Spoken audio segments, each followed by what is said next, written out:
Hey guys, good morning. Magluluto pala ako ngayon ng isda. Sap-sap yata tawag dito. Sasabawang ko kay Ate Linda.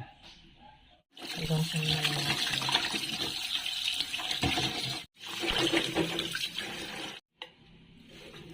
Yan lang naman pala guys, lulutuin ko kasi baka hindi maubos ni Ate Linda. Pakulo muna tayo guys ng tubig. Ayan guys, nilagay ko na yung luya pati kamatis. Ayan, pati pala yung sibuyas saka bawang. Pati pala asin guys, konti lang. Saka konting magic sarap.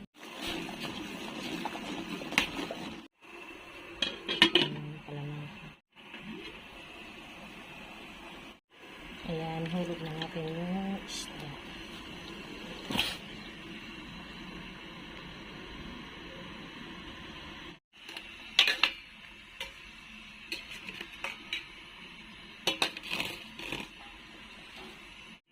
Ayan, lagay na pala natin yung talong.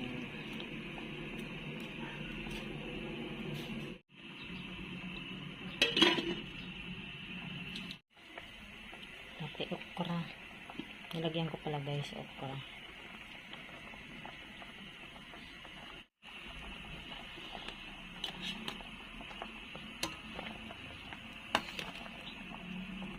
Ayan, lagay na din natin yung kalamansi.